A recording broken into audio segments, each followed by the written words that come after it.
Berbagai kegiatan di bidang RHL telah banyak dilakukan. Secara khusus di wilayah kerja BPDAS HL Ketahun, kegiatan tersebut meliputi pembuatan kebun bibit rakyat, distribusi bibit gratis melalui pembangunan persemaian permanen, pengadaan bibit produktif untuk penghijauan lingkungan, rehabilitasi hutan dan lahan secara vegetatif maupun sipil teknis, kebun bibit desa atau KBD, penanaman bersama, dan lain sebagainya. Kegiatan-kegiatan tersebut dilaksanakan oleh BPDAS HL Ketahun bersama dengan stakeholder terkait dan kelompok masyarakat. Kegiatan pelaksanaan di bidang RHL ini tentunya dimonitor dan dievaluasi agar menghasilkan manfaat yang nyata bagi masyarakat maupun lingkungan. Manfaat tersebut antara lain meningkatkan tutupan lahan yang secara perlahan dapat mengurangi erosi dan sedimentasi, banjir, dan tanah longsor karena perakaran vegetasi berkayu yang dapat memperkuat struktur tanah, mengurangi pemanasan global dan pencemaran udara karena oksigen yang dihasilkan oleh tumbuhan mampu mencegah menipisnya lapisan ozon, dan meningkatkan kesejahteraan masyarakat karena melalui program di bidang RHL dapat menambah mata pencarian masyarakat dan masyarakat dapat menikmati hasil bukan kayu dari penanaman RHL. Manfaat-manfaat ini adalah bukti keberhasilan RHL yang telah dilaksanakan. Penyebarluasan keberhasilan RHL ini perlu dilakukan agar masyarakat mengetahui bahwa kegiatan RHL tersebut bermanfaat dan lebih termotivasi dan berpartisipasi dalam mendukung kegiatan RHL. Berikut adalah beberapa contoh success story kebun bibit rakyat dan kebun bibit desa BPDAS HL Ketahun Bengkulu.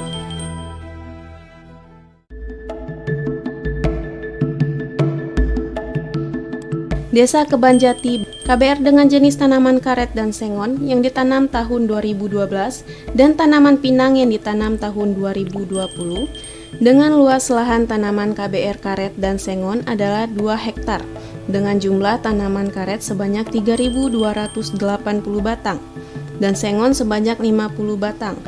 Sedangkan luas lahan tanaman KBR pinang adalah 0,1 hektar. Desa Batu Raja, Kabupaten Bengkulu Utara. Salah satu jenis tanaman KBR-nya adalah penanaman bibit karet dan sengon. Hasil getah dari penanaman karet sudah dimanfaatkan oleh masyarakat untuk membantu perekonomian mereka sehari-hari.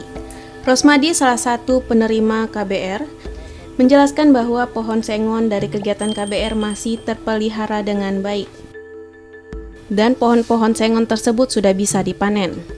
Kami merasa bersyukur dengan adanya tanaman-tanaman itu seperti bibit karet yang semenjak berhasilnya sampai sekarang masih berhasil, masih produksi. Apalagi seperti kita zaman Covid ini, untung kami terbantu dengan adanya perkebunan karet dulu.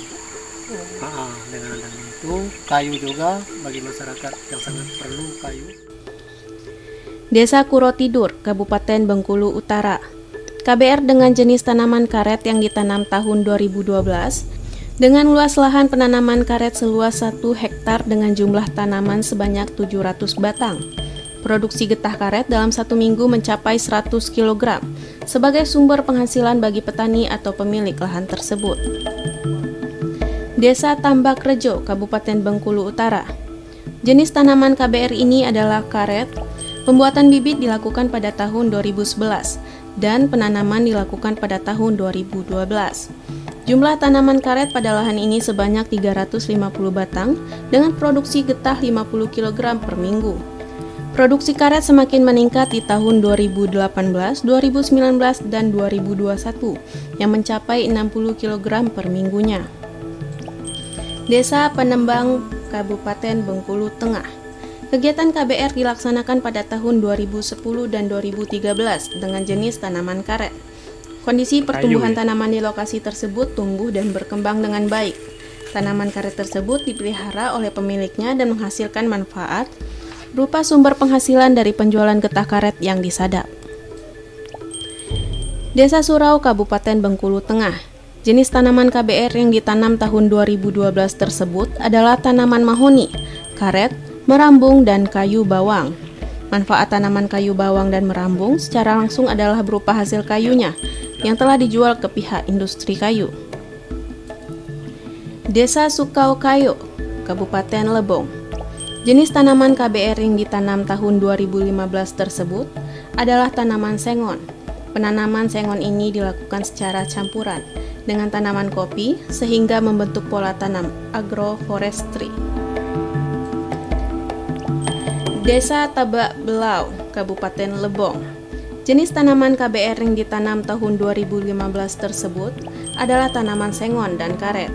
Sengon dan karet ditanam secara monokultur. Desa Tik Tebing, Kabupaten Lebong. Jenis tanaman KBR adalah kayu manis dan sengon. Kayu manis merupakan tanaman KBR pilihan anggota kelompok tani ini karena bermanfaat sebagai sumber penghasilan petani. Sedangkan untuk tanaman sengon sudah ada yang telah dipanen pada tahun 2019 karena kondisi tanaman yang sudah siap tebang. Desa Tanjung Agung, Kabupaten Lebong. Jenis tanaman KBR adalah sengon. Luas lahan penanaman sengon ini adalah 1 hektar.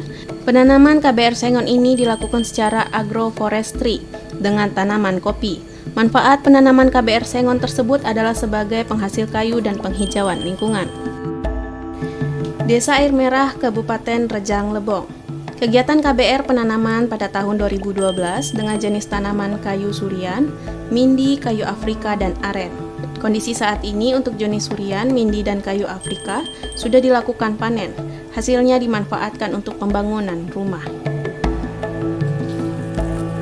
Desa Bajak 2, Kabupaten Bengkulu Tengah.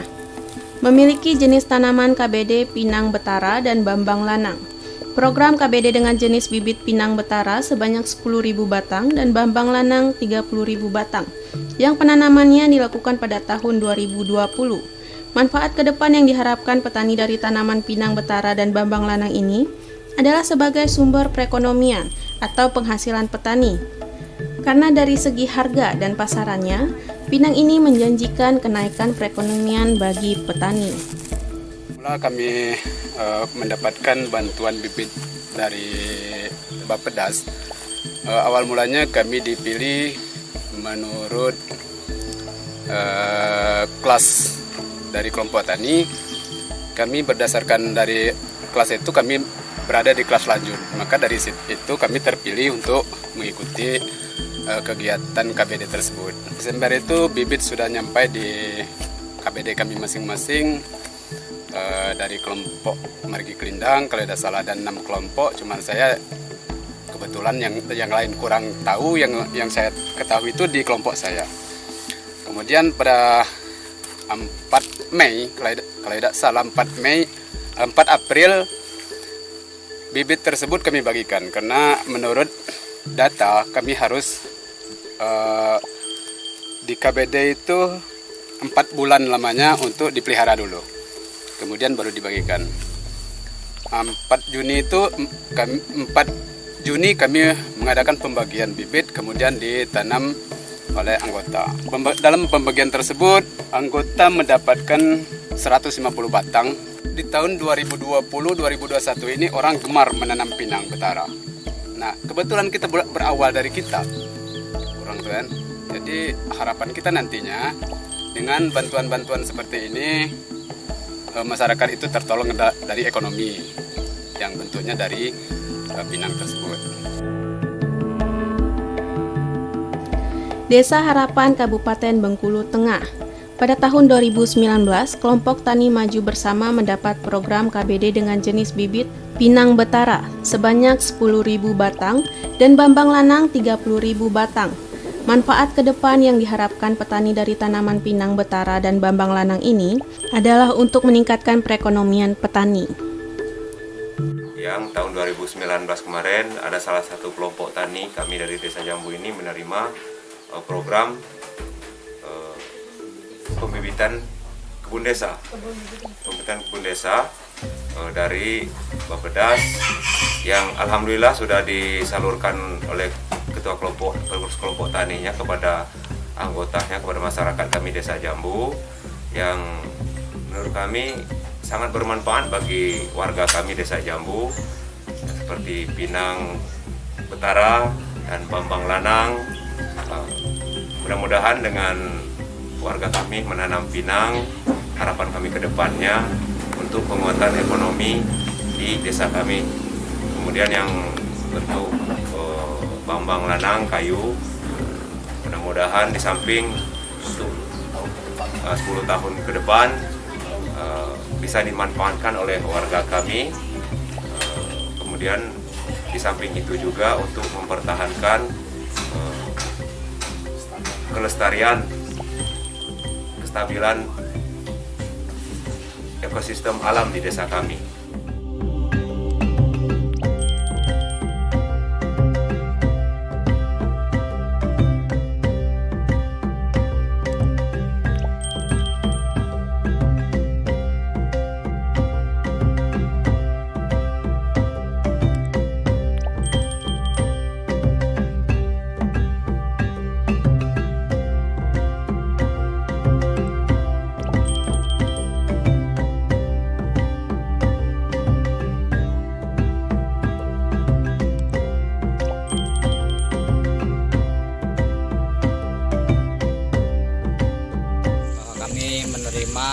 Program KBD tahun 2019 akhir, dan alhamdulillah pinang yang sudah kami tanam di tahun 2020 inilah sekitar kebun kami sekitar 1 hektar kurang lebih pinang kami, dan tentunya harapan kami ke depan dengan tanaman pinang ini untuk motivasi kami penambahan mungkin hasil atau kesejahteraan masyarakat, dan juga harga pinang menurut kami sangat menjanjikan. Dan selain dari itu juga mudah-mudahan masyarakat juga bisa meniru dengan kami menanam pinang ini di Desa Sukamulya, Kecamatan Girimulya.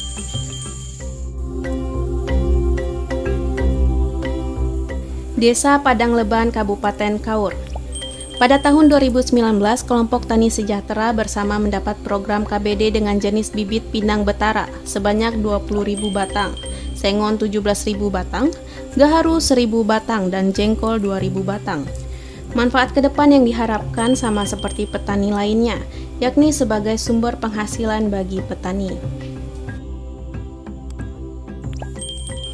Desa Ula Agung, Kabupaten Kaur.